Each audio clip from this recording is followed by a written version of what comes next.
আরে এই বলদটা তো আজ কথাই শুনে না। কানের নিচে দুইটা দিমু নাকি? তোর পিছনে এত খাউন খরচ করি আর তুই দিন দিন শুকায় যাইতাছস। আজ থেকে তোর ঘাস বন্ধ, ডায়েটিং কর। বুরহানের পুলাটা রোজ আমার জমির আইল কাটতে তার জমিতে নিয়ে যায়। এর একটা বিহিত না কইরা আমি ছাড়তাছি না। শোনেন সবাই, আমার জমির আইল কাটলে খবর আছে। বুরহান না, তুই সাবধানে থাকিস। মেম্বার সাহেব, হয় আপনি আমার জমির আইল মাপার ব্যবস্থা করেন, নাইলে আমি নিজেই বর্ডারের মতো কাঁটাতারের বেড়া দিমু।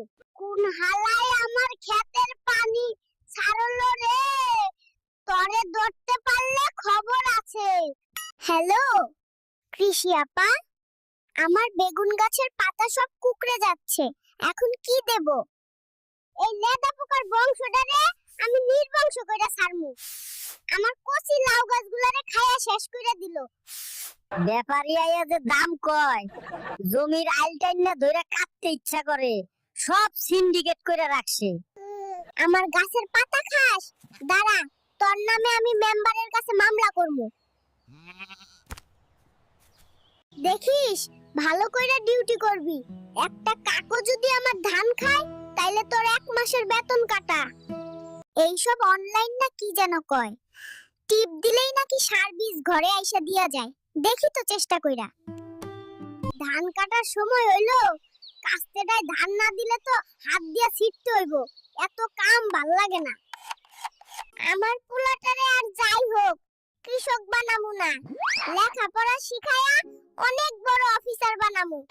শোন বাপ, লেখাপড়া ভালো করে কর, নাইলে তোর কপালেও আমার মতো এই কোদাল আছে। তখন বুঝবি এ ফর অ্যাপল না, এ ফর আইল। ওই তো বউ ভাত নিয়ে আসছে, দেখা যায়। কয়টা খাইলে শান্তি লাগবো?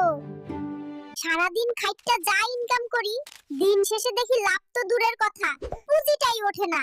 সব বাদ দিয়া দিমু হালাই। আগাছার যন্ত্রণায় আর বাঁচি না, যত তুলি তত গজায়। ভিউয়াররা, ভিডিও ভালো লাগলে দয়া করে চ্যানেল সাবস্ক্রাইব করেন। ধন্যবাদ।